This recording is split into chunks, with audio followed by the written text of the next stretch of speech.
The Jets have reached a decision with running back Breece Hall's contract situation.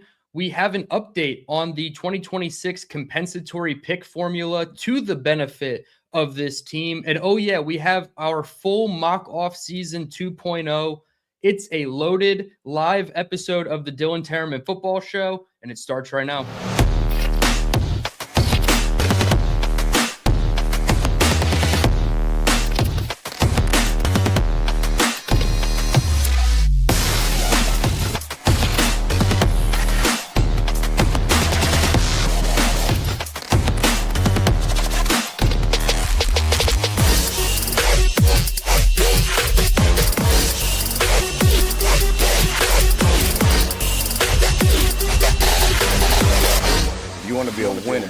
Not only have to understand how to win, but to understand how to consistently win.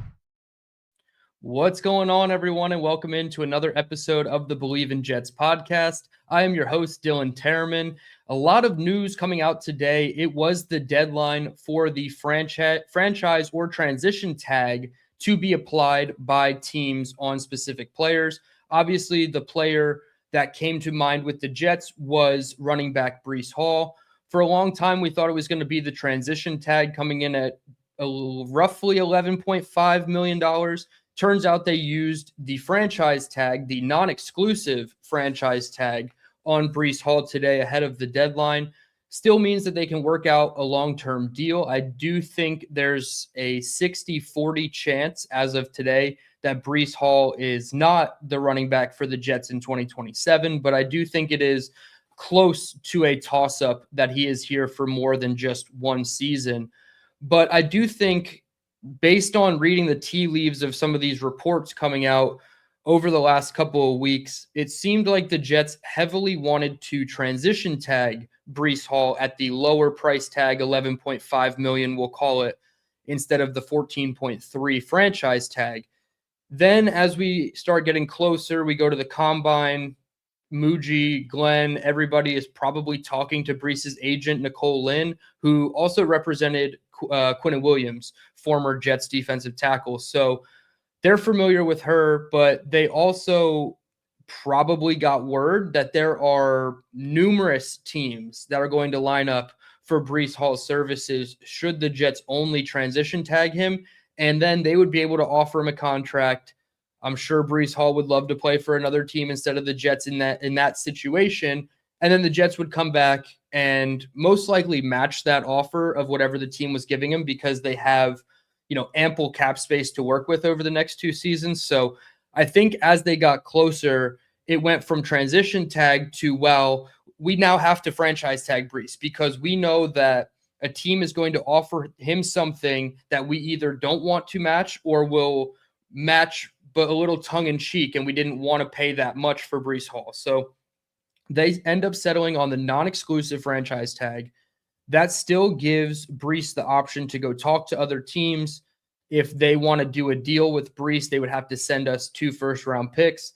So that essentially means Breece Hall is not going anywhere for the 2026 season. He is locked in at $14.29 million, fully guaranteed on the contract. So running back is officially solved to a degree. They can still add, of course, in the draft or low tier free agents. I don't think they're going to add a running back 2.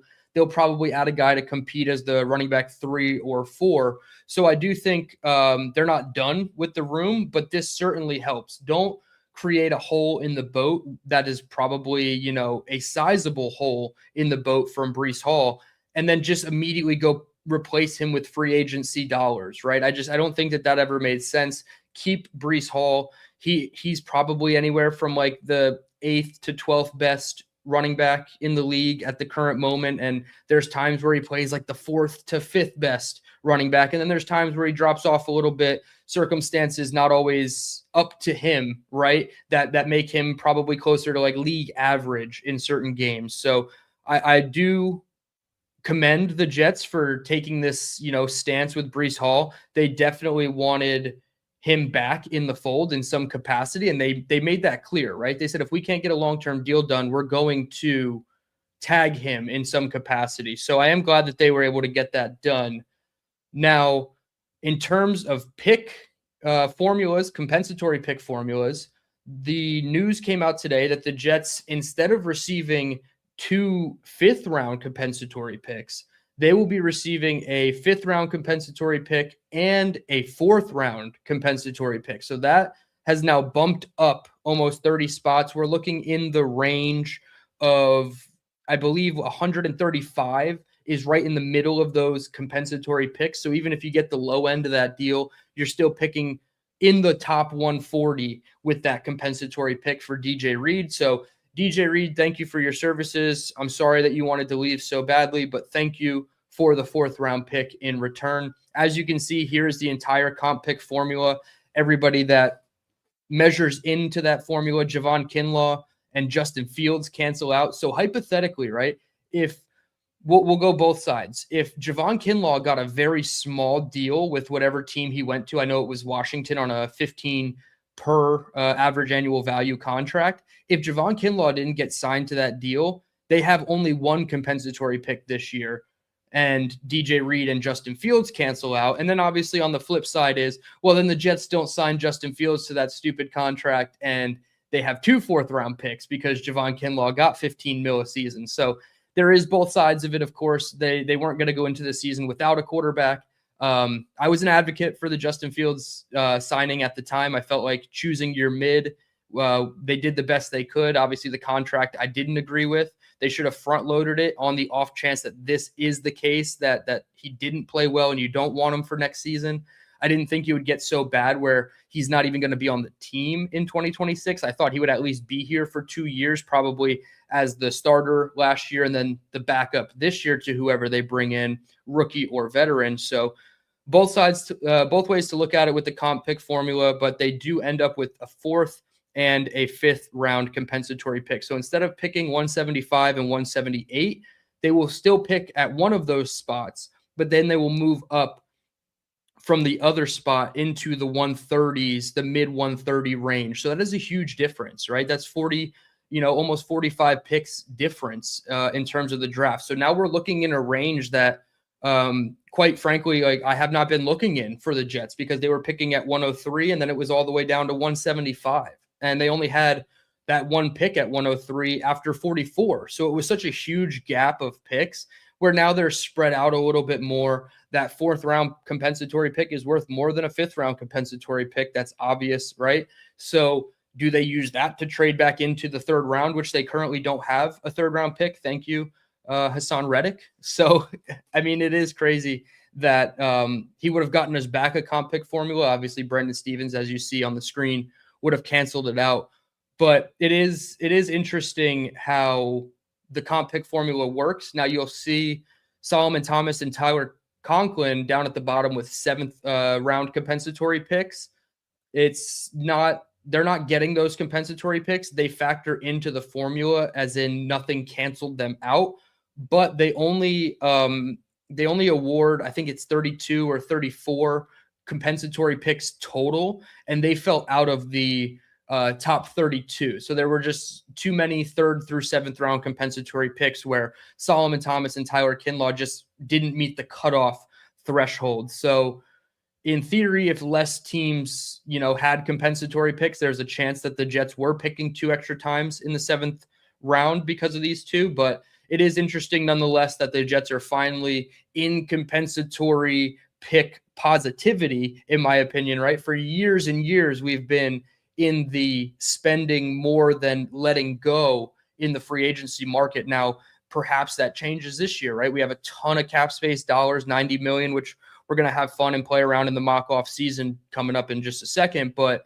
it is going to be interesting to see how they wheel and deal in free agency. Do they give out a ton of big contracts, right? Like APY, DJ Reed got 16 mil per season. I wouldn't be surprised if the Jets only did maybe 1 deal, 2 at most that are up in that range in terms of average annual value. And I understand the cap goes up, so the average of each position goes up as well. But I don't think the Jets are going to be huge spenders. We did the show Sunday afternoon, I believe. Maybe it was even yesterday. I can't remember. where we talked about all the offseason reports and how they're going to probably attack the middle tiers of free agency heavily in terms of quantity over necessarily paying, top dollar to the Linderbaums and Alec Pierces of the world. Not saying that they're never going to be in on those guys this offseason and free agency, but I do think they're going to be leaning more towards the B and C tier of free agency. Keep stacking up some comp picks. I know they have a couple guys leaving that may or may not see a good amount of money. Like if Tony Adams brings us a 6th or a 7th round compensatory pick, I will laugh all the way to the bank while the Jets spend that on some backup gunner on special teams, right? Like if they can get anything out of Tony Adams in terms of compensatory picks, that'll be funny. And I use Adams specifically because Rich Cimini put out that there is a potential market for Tony Adams, right? He might get more money than people are anticipating on the open market. So that is the update to the compensatory pick formula. There is not an exact slot, right, that I have found through a little bit of research before going live of what pick in the 4th round, but we are looking.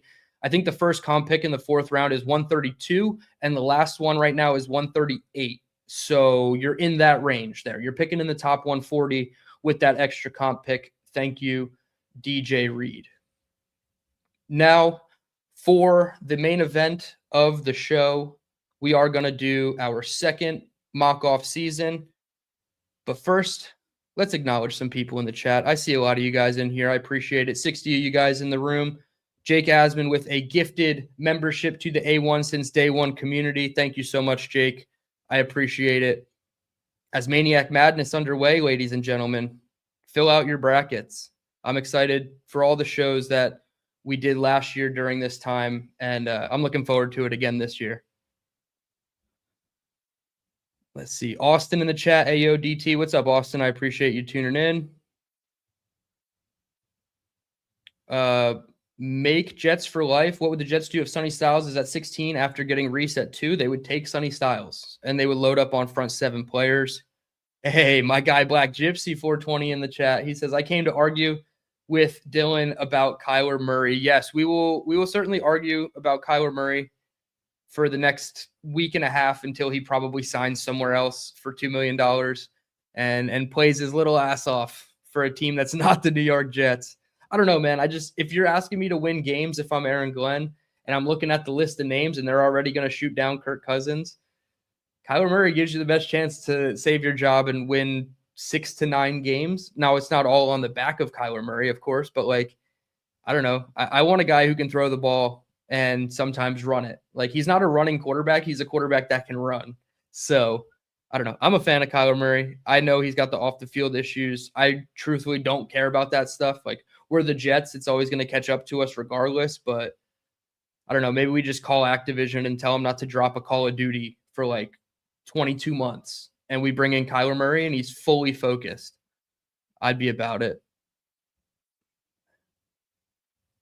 Austin says, DT, Breece made a somewhat positive tweet today, chances of a holdout. So he said he's going to bet on himself. And I love that from Breece. He's always carried that mindset, right? He's always believed in his ability and his chances of success.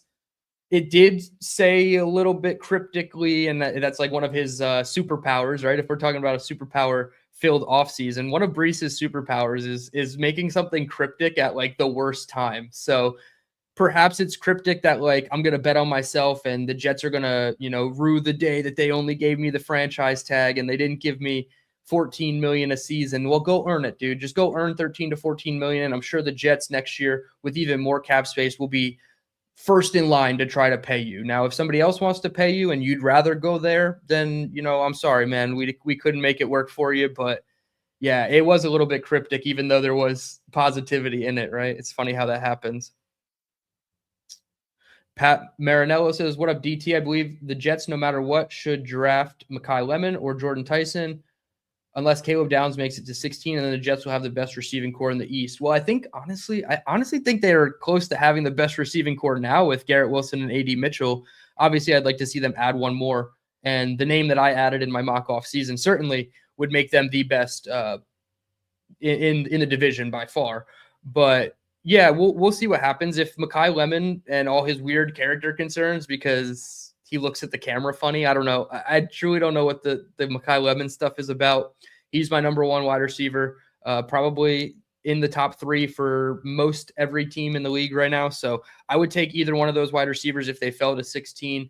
If Downs falls to 16 because of his fake degenerative ACL, like, is that even a thing? I don't know. Like, I'm not a doctor. I don't play one on TV, but I don't think guys just have like degenerative ACLs in their early 20s. I'm not sure. And then it came out that was kind of debunked. So I would take any of those guys, and I think we already do have the best receiver core in the East. Johnny Boy, what's up, bro? I appreciate you.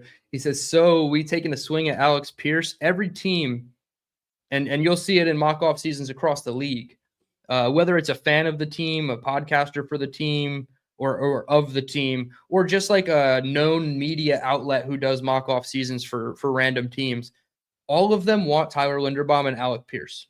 So to me, that says that the Jets are going to get priced out because you have to pay the 5, 7, 8, 10% jet tax, unfortunately. So I don't know if they're going to be in on Alec Pierce, and I think his number is going to be close to 28 million, 30 million. I don't know. I don't see it for the Jets. I would love it if it happened, but I think they'll be more in the range of like Romeo Doubs, which is nothing to sneeze at. I like him. I like Christian Kirk as well.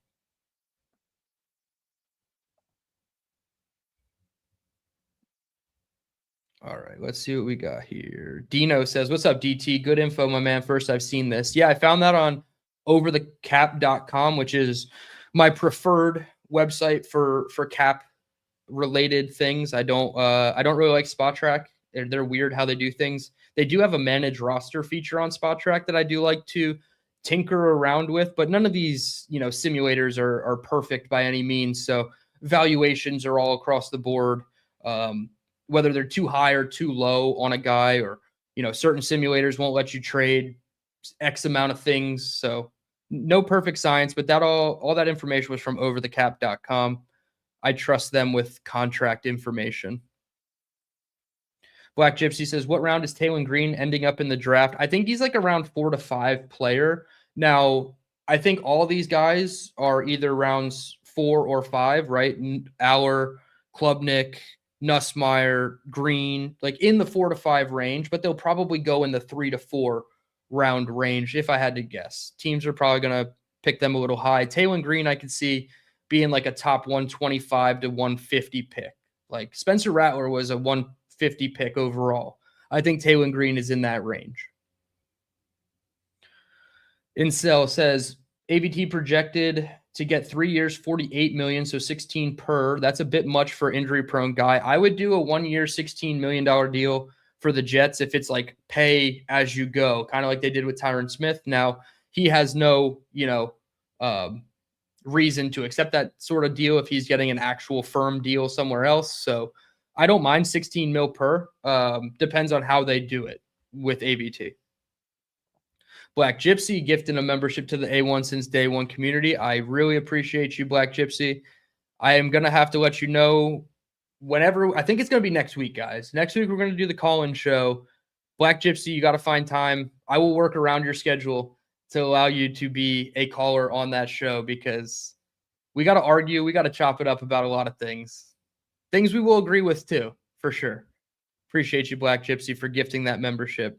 Sean Gleason says, I really enjoy your videos. Well, I really enjoy you being part of the chat. Like that's the great thing. I see 88 of you guys in the room. I can't believe that 88 people care about my opinion about the Jets. So I really enjoy having all you guys here, building out this community. We just hit 1,700 subs. So thank you all for that. You guys are truly the best.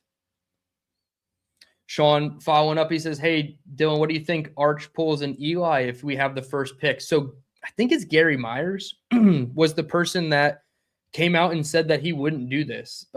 He would actually embrace New York, similarly to how Uncle Eli embraced New York and wanted to be with the Giants. I think they still have family here.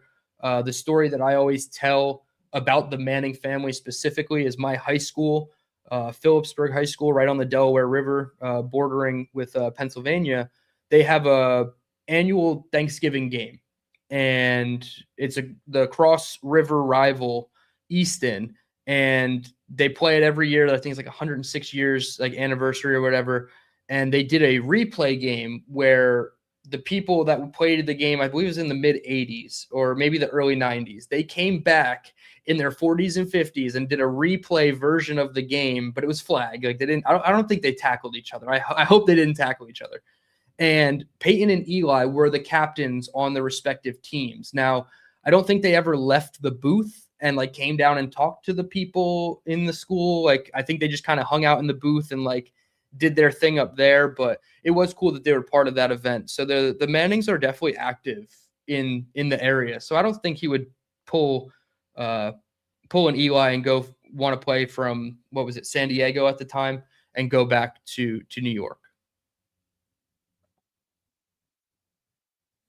Dom C says, Kyler looking at Minnesota or the Rams. I would be. You pair back up with Cliff in the Rams, you have a backup spot. And if Matthew Stafford can't stay healthy, which it feels like at times he's not always 100%, but plays through it, then you have a guy that you can trust as your backup in Minnesota. I mean, he's winning the job over J.J. McCarthy. So, cool. If you can get Kyler Murray for $2 million, you're not doing bad. Papa Jet says, Papa likes Murray too, but I'm rooting for whoever they sign. Absolutely. That's exactly how I'm going to be as well. Thank you, Papa, for tuning in.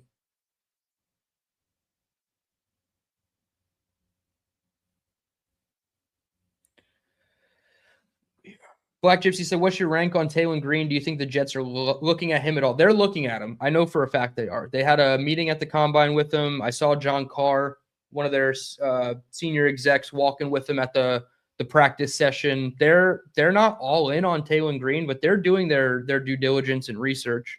I disagree with this incel. They should not move him to wide receiver.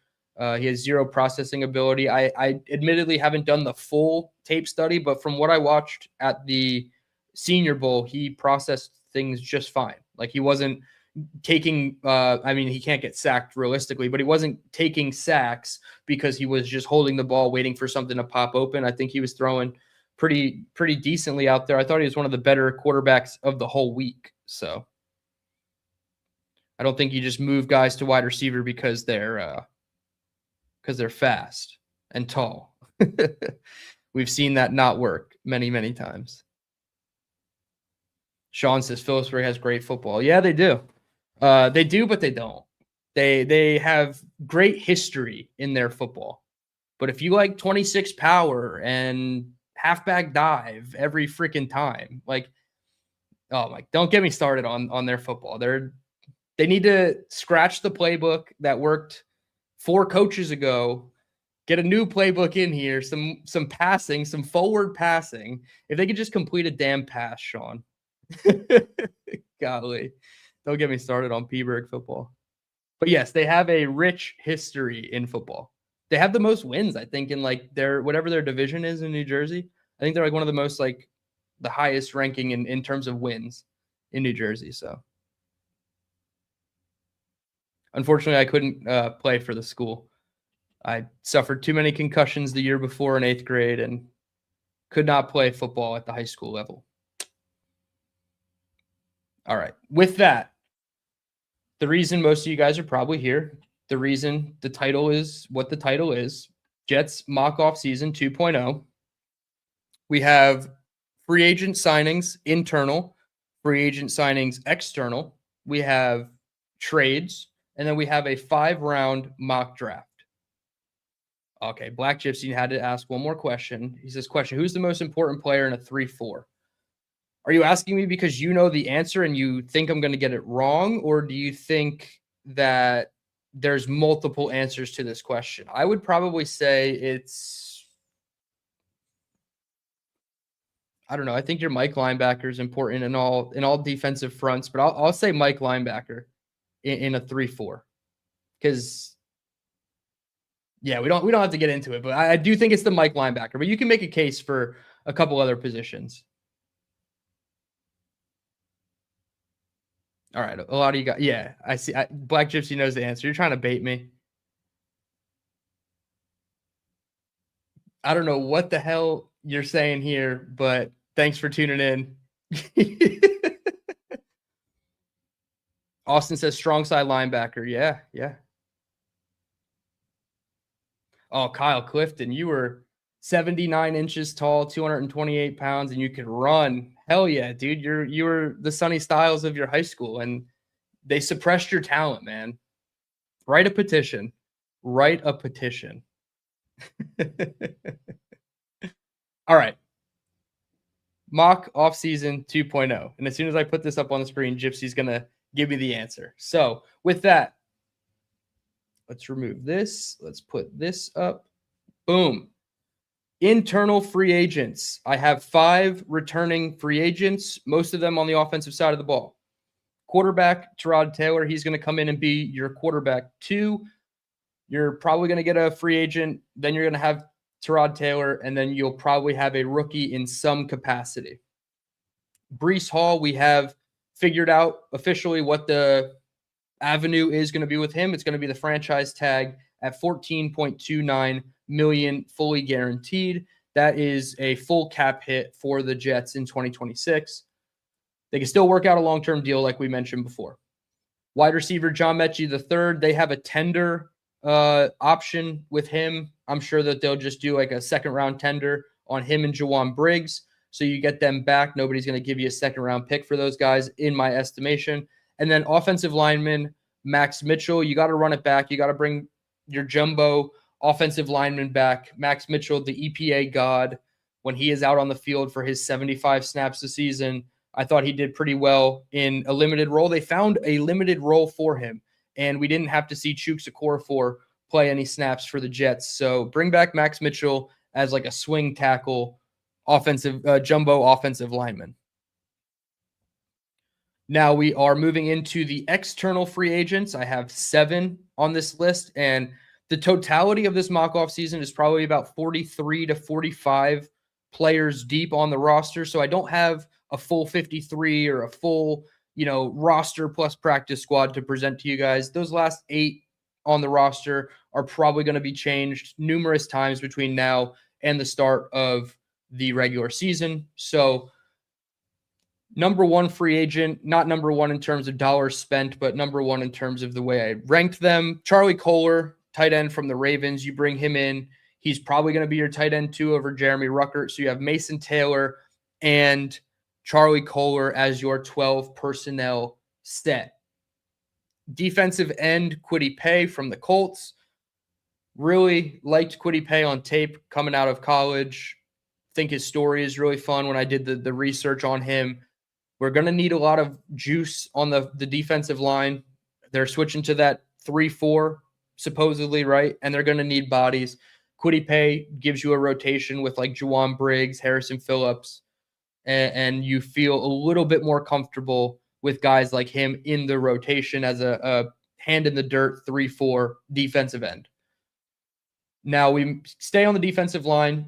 Javon Hargrave from the Vikings, he just found out that he's going to be released or cut. Him and Aaron Jones, they're going to be cut for cap purposes, so they will be hitting the open market next week when the league year starts. I'm taking Javon Hargrave as a bit of a versatile defensive line piece. Like, can he pinch down on into the tackles and reduce into the A gap on passing downs and allow for lighter bodies on the outside, or can he just be a 3-4 defensive end and give you a really strong rotation there? I like Javon Hargrave. None of these guys are going to break the bank, in my opinion, and you're probably not going to have to give them anything more than a 2-year deal, maybe a 3-year deal. So I like Javon Hargrave here. Again, sticking with the defensive line, outside linebacker Leonard Floyd from the Falcons. We need a guy who's going to be able to play when Will McDonald is not on the field. So give me Leonard Floyd across from the stand-up edge that most likely the Jets are going to be taking at 2 overall. Staying in the front 7, linebacker Demario Davis from the Saints. 3rd time is a charm with DD. I think you got to bring in a guy who has familiarity with AG. Everybody will tell you, go get Alex Anzalone. That's fine.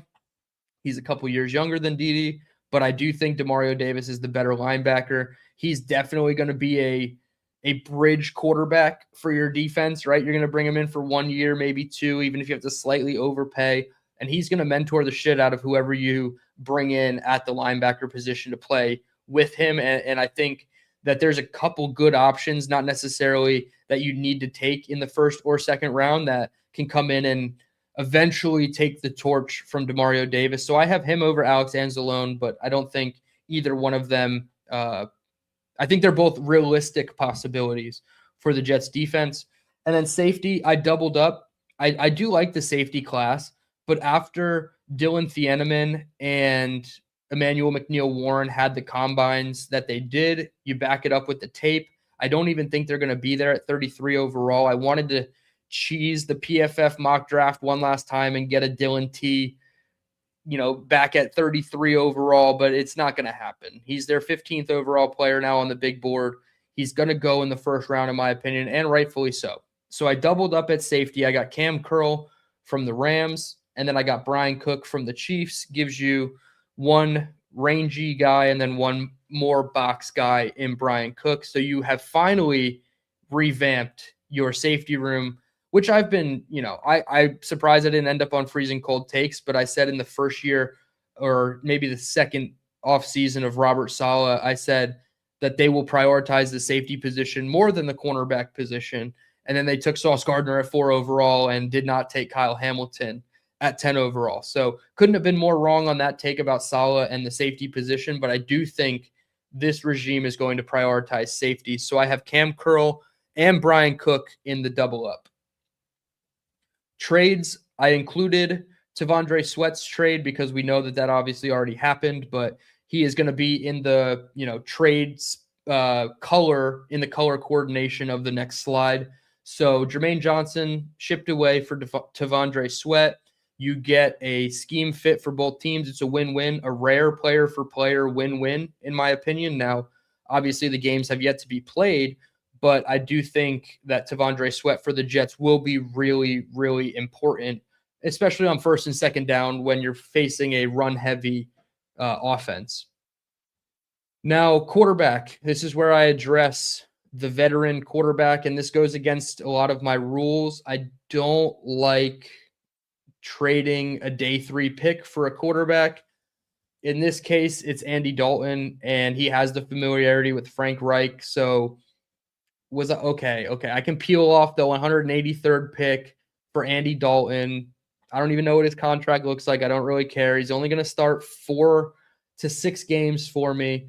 And then you have Tyrod Taylor and then the rookie incoming, because let's face it, we're the New York Jets. Whoever is in the quarterback room will suit up and play real live snaps in the regular season. So Andy Dalton, Tyrod Taylor, can they get you 5 to 7.5 games of the regular season? And then you have the rookie for the next 8.5 games. I feel like that's completely fine. So Andy Dalton for a 6th round pick going to the Panthers. Now, the blockbuster trade that I have is the Jets call up, I keep wanting to call him Joey Gladstone from Full House, but I think it's James Gladstone, the GM that looks about as young as I do, of the Jacksonville Jaguars, and we're going to offer him pick 44 for Brian Thomas Jr. They have a very crowded wide receiver room after trading for Jacoby Myers and then paying Jacoby Myers almost, I think it was $20 million a year. So Brian Thomas Jr. could be on the outside looking in. I'm not saying predictively that this will happen, but there's a lot of rumblings about Brian Thomas Jr., potentially Marvin Harrison Jr., even though I think a little bit less so. But Brian Thomas Jr., you are not getting a wide receiver that comes close to Brian Thomas's ability at pick 44, in my opinion. So even if they wanted a day 3 pick or a 4th round pick in 2027, completely okay with it. I would be completely fine with it. Your 11 personnel is now stupid good with Garrett Wilson, A.D. Mitchell, and Brian Thomas Jr. So the Jets don't have their second round pick, and they don't have a 6th round pick for those trades to upgrade on the offensive side of the ball. And that brings us to the 2026 NFL draft. This is where all the eye rolling and the groaning comes in, I don't care. It's my mock off season. I will do how I want. I didn't give you guys Kyler Murray, even though, predictively I would be okay with Kyler Murray. Number 2 overall, we go outside linebacker Arvell Reese. I want him as a full-time edge, and then you introduce off-ball duties to him in a year or two once he gets a couple reps at pass rusher under his belt. At 16, I'm going to stick with my guy Vega Leone from Penn State. Let's finish out the offensive line.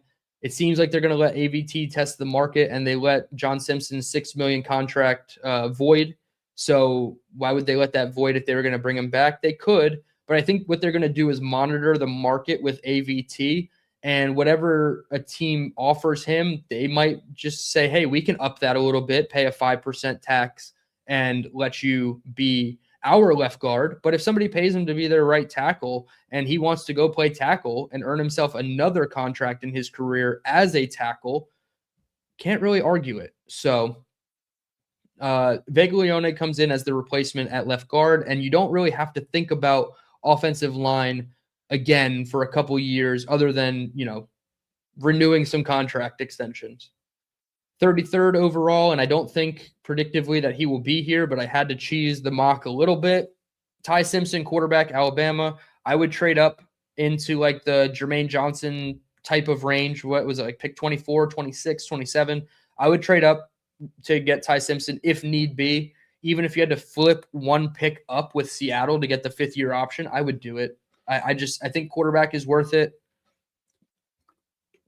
In my opinion, I think Ty Simpson can be a top half of the league passer in his first 3 to 4 seasons. If the Jets feel that way, this is a no-brainer pick in my opinion. So Ty Simpson, come on down. You start out as quarterback 3, and we'll do the Giants method with Russ, Jameis, and Dart, except we'll do it the right way, and we won't force a guy because our coach is about to get fired, even though the similarities are almost to a T.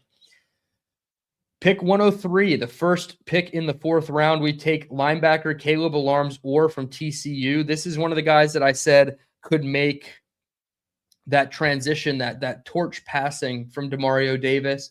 Just a thumper up the middle, plays with a ton of power, a ton of strength. Every time he went up against a running back, in one-on-one drills at the Senior Bowl, you just heard the collision of the pads. So really impressed with Caleb Alarms-Orr. We'll have to figure out some kind of nickname for him because it's a lot of words, maybe KEO, or we'll have to figure out maybe just EO.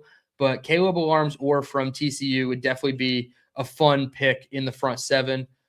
Pick 133, this is that compensatory 4th now that bumped up a couple spots. I'm still going to take Tacario Davis, the cornerback from Washington. Extremely lengthy, like 6'3", 6'4". I just think that he is the body type that Aaron Glenn will covet. He was once looked at as a fringe first-round pick in 2025. Now you get him all the way in the 4th round. Obviously, a lot of things go into that, performance, injury, what have you. But you can't deny his talent, and the combine numbers backed it up. So Tacario Davis comes in as your 3rd boundary corner after Brandon Stevens and AZ Thomas. Perhaps he's even the successor to Brandon Stevens in 2027. And then pick 178. We'll just call it 178. It could be 175. D-end or defensive lineman Zane Durant from Penn State. Twitched up, explosive. I loved what I saw from him at the Senior Bowl, and then he put on a monster combine, so I was really impressed by him. Really good interview with him as well. Me and Dom got to speak to him. So Zane Durant comes in and kind of rounds out that defensive line, gives you that 6th to 7th man on the defensive line where you can really get after the quarterback. And now the full roster reveal. Offense, we traded for Andy Dalton, we re-signed Tyrod Taylor, and we drafted Ty Simpson at 33. So we have revamped the entire quarterback room. We have I guess technically Brady Cook from last year, he could be your quarterback 4 entering camp, but I think this is the best case scenario for the Jets, is just wiping the slate clean at quarterback, getting a whole new set of cast of characters in here. I think Andy Dalton and Tyrod Taylor, like I said, can they get you 7.5 games and then Ty Simpson plays 8.5 games the back end of the season. Can he do a shuck for us? And who knows? Maybe we have 3 first-round picks in 2027, and we have a quarterback that we feel pretty damn good about. So, call me crazy, but I'll take the swing at quarterback with Ty. Running back, we have Breece Hall on the tag, Braylon Allen, and Isaiah Davis. Didn't really add much. Don't think it needs to be added to inside the top 5 rounds. Maybe they get a 6th or 7th round running back to really round out that room, but don't think it's a pressing need now with Breece on the tag. Wide receivers 1, 2, and 3, you have Garrett, AD, and BTJ. You just have an absolute stud trio. I would probably put BTJ in the slot more often than not, but you have versatility. You can put Garrett in the slot and BTJ on the boundary.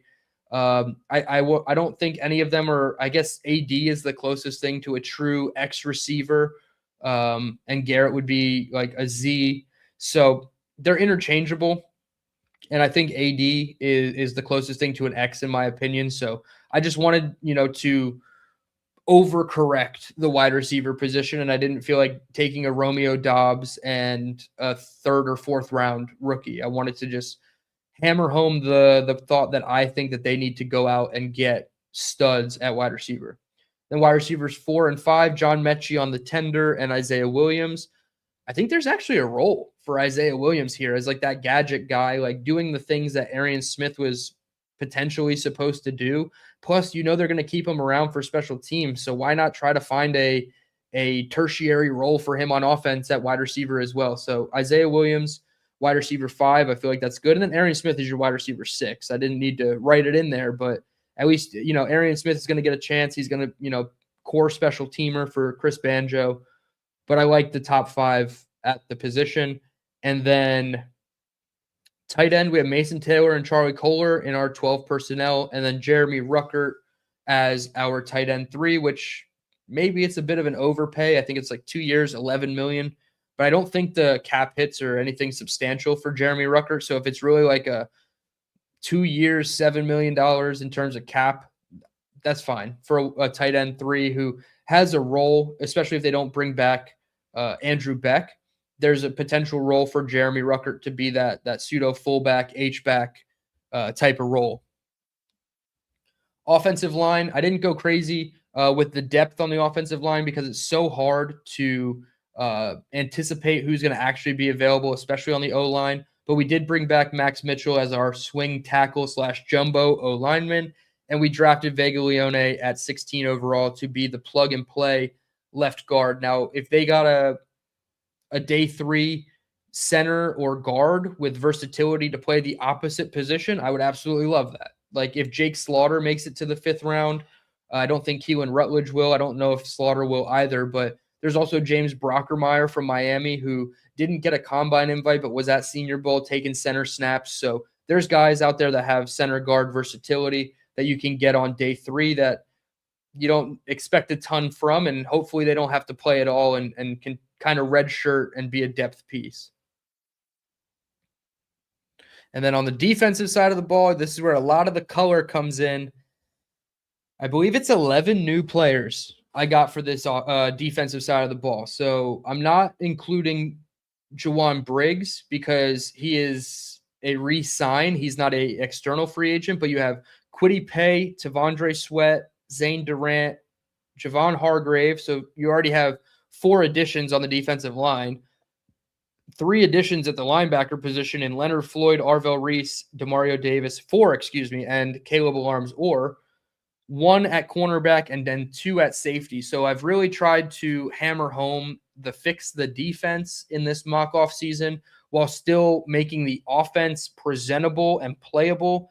Maybe it's the 20th best unit on offense, but if this defense can get to slightly above league average after being 30th in the league last year, that is a huge, not obviously not an indictment, the opposite of indictment. That would be a huge like gold star for Aaron Glenn, in my opinion, and would give him more leeway for year 3. But position by position, your defensive ends are going to be Jawan Briggs, Harrison Phillips, Kwity Paye, and Javon Hargrave. Your defensive tackles are going to be Tavondre Sweat and Zane Durant. Your outside linebackers are going to be Will McDonald, Leonard Floyd, and Arvell Reese. I feel so good about that 3 combination, and I actually think there's a very good chance that this happens in real life, that this is the 3 that they go with. So I would really be impressed with, getting all of the predictions right in this position. Middle linebacker, Demario Davis, Jamie Sherwood, and Caleb Alarms. Or you obviously have Kiko Maui Noah as well there that I forgot to list, second-year linebacker out of Miami. So you have a strong top 3, top 4 if Jamie Sherwood can turn his play around. Cornerback, you have Brandon Stevens, A.Z. Thomas, and then Takario Davis. You're probably going to add a free agent, later in the process, or a day 3 guy to play that like Brandon Eccles type, which go get Brandon Eccles if you really needed to. I wouldn't mind that at all. He can probably give you some nickel flexibility as well, but they're going to need to add one more body there. Nickel corner, you can say Jarvis Brownlee and Malachi Moore, because I think they're going to split a little bit of duties here depending on how they want to run their personnel. And then your safety room, completely revamped. Cam Curl, Brian Cook, Malachi Moore. Again, you can add another day 3 rookie there if you really needed to. I wasn't going to do the 6th and 7th round picks. I'm not going to do players 46 to 53 on the roster. Predictively, the special teams, Nick Folk, I'll say he's back. There's the report today that he wants to play for another season. I think the Jets would be silly to just let him walk. I think they can clearly pay whatever it takes to make him their kicker for one more season. And then you can still add a guy throughout the process. So Nick Folk, Austin McNamara as the punter, obviously, and then Thomas Hennessy, longest tenured Jet. He continues on that path, and he sticks around for another season. So that is the full mock-off season. Appreciate everybody for tuning in. There's 143 of you guys in the room. I see one more super chat from our guy Jake, $2. He says, who does DT have in the Asmaniac Madness Final Four? You'll have to wait and see. I have filled out my bracket, so I think you actually have the power to see that and to see who is in my Final Four. I will say I do have 2 number 1 seeds making it to the Final Four of Asmaniac Madness. I won't tell you who, and I won't tell you if they make it out of the Final Four, but I do have at least 2. Black Gypsy says, I'm not mad at this, Dylan, but Downs is the guy at safety, Sherwood back to safety, and more. So you're taking Downs over Reese. Are you just adding another edge in free agency or later in the draft, I guess? Like we'll take a safety in the 4th round instead of Caleb Alarms, but now you have Sherwood going back to safety. So it's like, how many linebackers do we have left? It's like, okay, I guess, yeah, you can make it work. I'm not saying you can't. I don't know. Like, is Jamie Sherwood just okay to go back to safety? He's not fast. I don't think so. I can get with the Downs at safety. I can't get with Sherwood going back to safety. I prefer Jamie Sherwood. I think his position should be Titans will linebacker. That's what I think it should be.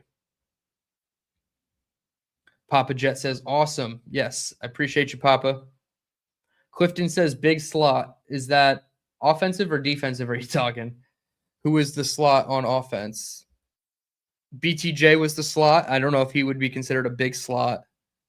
Charlie Kohler, I guess, could be your big slot, if that's where you're going with that one, Kyle.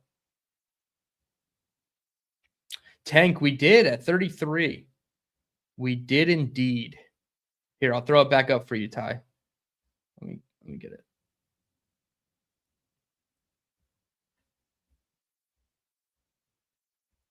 There it is, Ty. That's the full draft. And then your offensive skill position players. Sean says, I think Reese is the pick at 2, but I like all the Styles hype is making me question. Or I feel like all the Styles hype is making me question. I don't think Styles is a bad option whatsoever at 2. I just feel like if you're going to get a guy on defense, get a guy who's going to disrupt the game from a pass rushing perspective, like Reese, Bailey, or Bain. Right now, I think predictively, I would just put the 4 Ohio State guys at the top of the Jets board. In whatever order you want, Carnell Tate is probably 4th. But if you want Downs, fine. If you want Styles, fine. If you want Reese, fine. I'll be happy with any of those 3. I'll be completely honest. Gypsy says, who's the captain of that defense? You know for damn sure my defensive captain is Demario Davis. 100%. Predictively, you could probably give Harrison Phillips the captain's badge. I think that makes a lot of sense. I don't know if they'll make a newcomer a guy, but maybe Cam Curl. That would be my 3 predictions for the captains of the defense.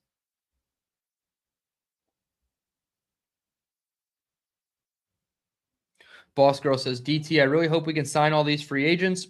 Might not love every move in your mock-off season, and we can all squabble over players. This would make the team much improved, not that it could get much worse. Yeah, so honestly, I'm doing these mock-off seasons, and this is only the second one I've done. I don't know if I'll do a third one because free agency technically starts like next week, legal tampering. But I feel like there were moves that I had to make where it was just like, I don't necessarily love it, but I'm not going to only do the things that I love, because then all my mock off seasons are going to look the same. All my mock drafts are going to look the same. So yeah, I picked some guys in there that like I don't necessarily love. Like I don't need Leonard Floyd to be my outside linebacker. I don't need Demario Davis to be my inside linebacker. I can get Anzalone and Jalen Phillips, or other combinations of players. Cam Curl and Brian Cook. Could it be Nick Cross and Ronnie Hickman? Like there's so many different variables or variations that you could do with the mock-off season. So yeah, there were definitely some moves that I myself wasn't like in love with, but you got to change things up, or else the content would be completely stale and you guys would be bored of me talking about the same 6 players over and over again. Boss Girl with the follow-up. She says, do you see a real path where Lemon or Tate slips to us at 16? If you go need-based, picks 2 through 15 can realistically leave us with one of the wide receivers. Yeah, there is a chance. Now, is it likely that they're there? Probably not. But I do think that there is a chance, whether it's Mekhi Lemon and people thinking he's weird, which, like, if Mekhi Lemon is bad for being weird, why is Fernando Mendoza good for being weird? I don't understand the correlation or why they're making, rash, assumptions about Mekhi Lemon because he answers questions funny, or he, looks at the camera all funny, like through the top of his eyes.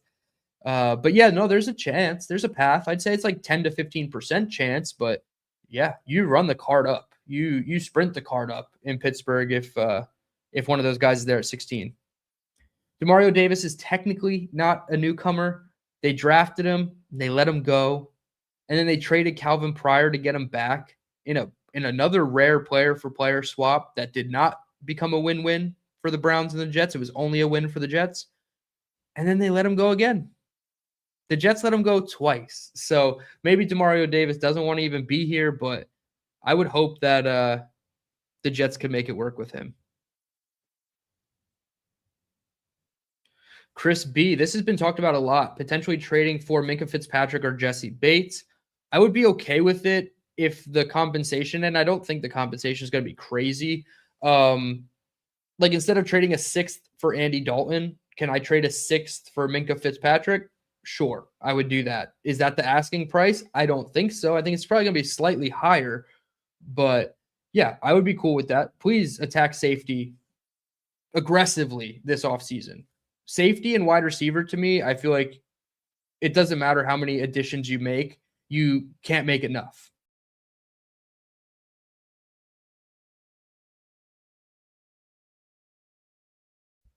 And the same could be said for defensive line. You can add tackles, ends, outside rushers. Go get as many defensive linemen as you want.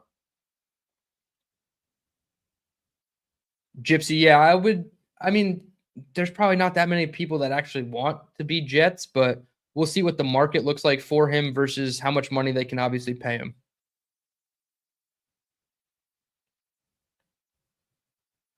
I like the Texas Tech linebackers.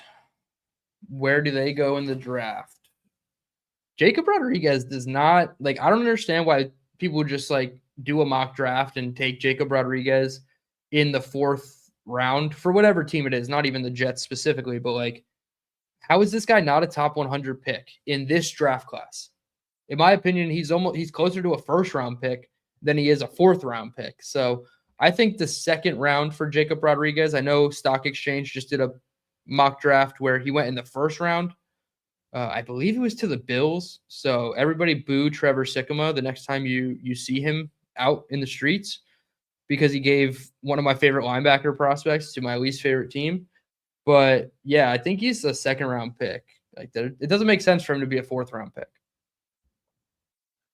All right, we'll take a couple more and then we'll head out almost at the hour mark. Appreciate everybody for tuning in. 145 of you guys. Please hit the like button. Subscribe if you are new to the channel. We're on the road to 2K subs where we will be doing a very cool giveaway that I will collaboratively work with you guys to figure out a cool prize for hitting 2,000 that we will give away.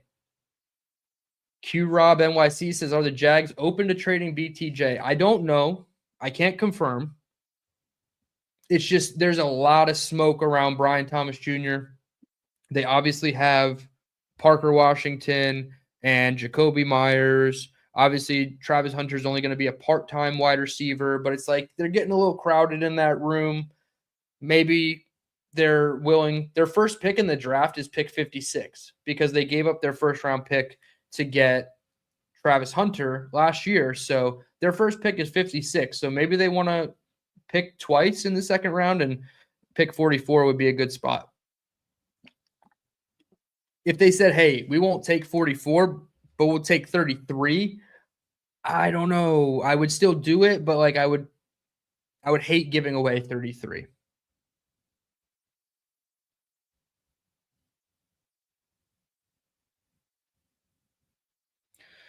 Wrap to reality. Well, I got a Michigan edge, right? I got Kwity Paye in free agency. So we got a Wolverine in there. But yeah, Derek Moore, his viral rep against Markel Bell at the Senior Bowl was a lot of fun. He just bowls over a 6'9" offensive tackle. I haven't done enough work on Basham, but they also have Rayshon Benny, right? So they have a handful of defensive linemen from Michigan that I like. Austin says, DT, thanks. This is fun. Getting closer to being able to really see how the draft will shake out after free agency. 100%, man. That is the fun part of this. For these couple months, we can do the free agency and draft combined. Then we actually get the free agent picks, and then we focus so hard on the mock drafts because we know all the positions that we need and all the other holes in the boat are filled up in free agency. So it's definitely getting to the exciting portions of the team building part of the offseason, which quite frankly, I much enjoy doing this for an hour with you guys rather than the Jets lose again. I sound like AI. Jimmy in the comments tomorrow morning is going to tell me I need to take a speech class because I sound like artificial intelligence. I didn't like doing those. And quite frankly, if it wasn't for Believe in Jets, there's a chance that I wouldn't have been making game recap videos because there was nothing to recap. It was just so bad. But I'm glad that you think that these exercises are fun because I have a ton of fun doing the research to put them together for you guys. All right, Gypsy. At 2,000, I will send you your Black Gypsy hoodie. All right, now we're incentivized, guys. Get those subs up for your boy. We need a Black Gypsy hoodie. We're rocking a CCS. This is my brother's work, Carolina Custom Surfaces, but rocking a Black Gypsy hoodie in the great year of 2026. That's what I aspire. So $2,000, we need it. We're at 17 something. I'll check after this stream, but now I got something to work for, Gypsy. I appreciate you. Q Rob, honestly, if they asked me for pick 133 as well, the new compensatory 4th that we got, I would do it. If they asked for a conditional 4th next year that could become a 3rd, I would do it. BTJ is good, man. You're not getting a guy like that in the draft unless you take him at 16 if he slides, or you trade up from 16 to like 7 to 12, and I don't want to do that. So give me BTJ at 44. He's better than the Jeremy Bernards of the world, even though I like Jeremy Bernard quite a bit. Tank for Ty says, got to check out Sam Roush, the tight end. Yeah, I did. Stanford. He was a Senior Bowl guy. I had him in one of my mocks. I think my mock offseason 2.0. I picked the tight end from Stanford right after we hired Frank Reich. So, yeah, got to pair him back up with his former coach. But, yeah, I do think that Sam Roush is a pretty good tight end.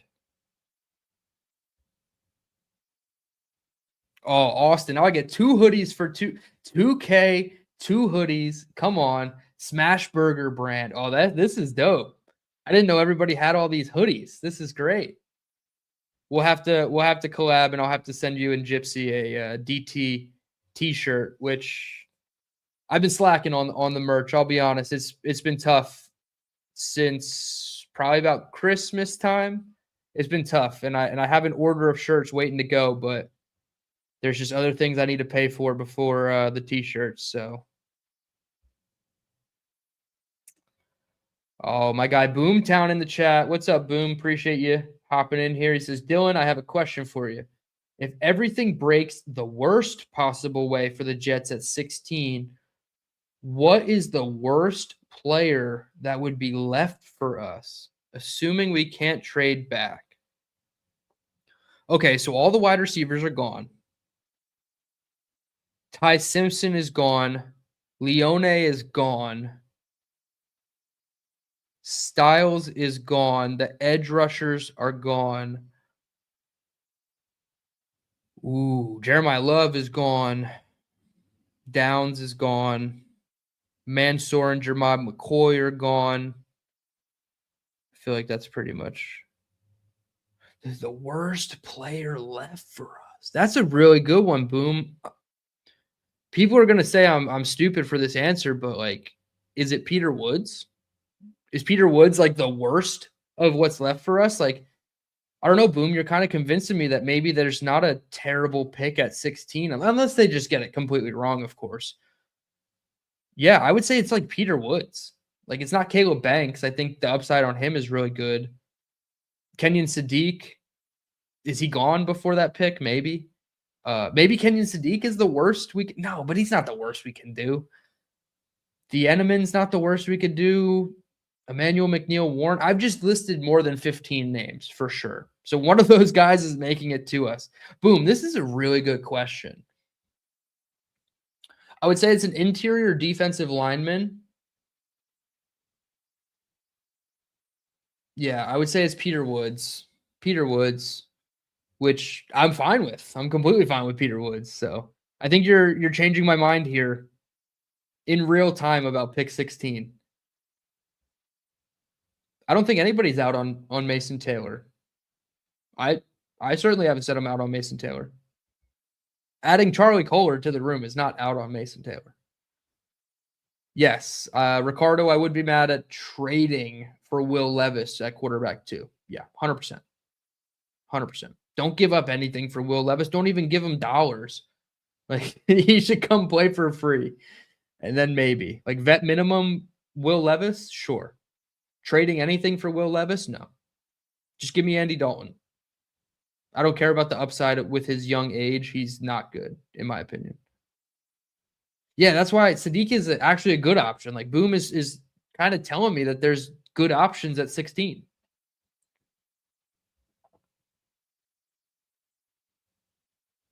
I don't believe McShay with the pronunciations of words.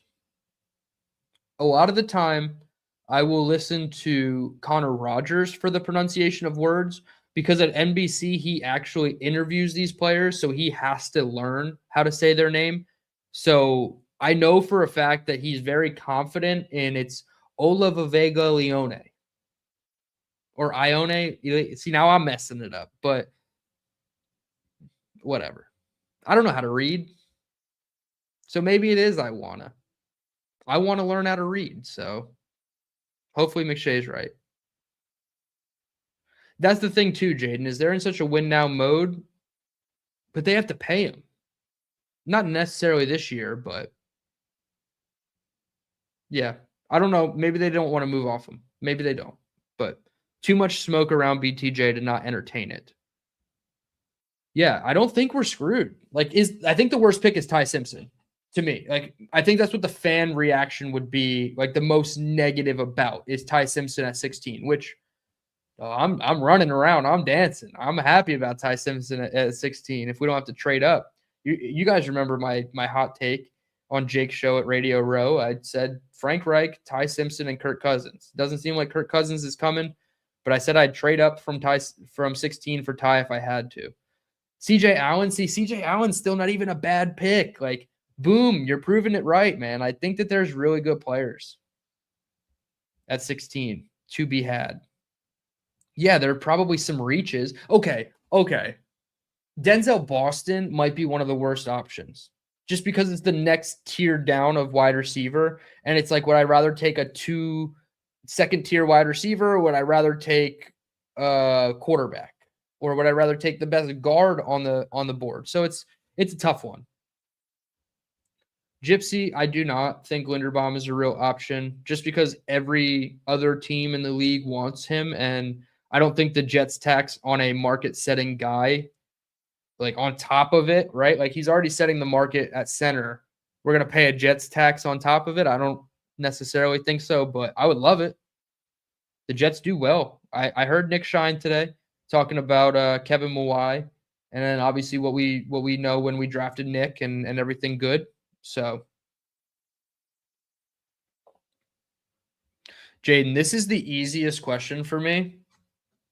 100 times out of 100, give me Kyler Murray. We are north of the Mason-Dixon line at MetLife Stadium, and I don't want Tua playing in the cold. So give me Kyler every single time. I want absolutely nothing to do with Tua. Not even on the league minimum. Nope. I might go as far as to say I would rather have Derek Carr than Kyler Murray, but I'm not going to fully commit to that because it just sounds so awful. But that's kind of the line. That's the Derek Carr line is about Tua for me.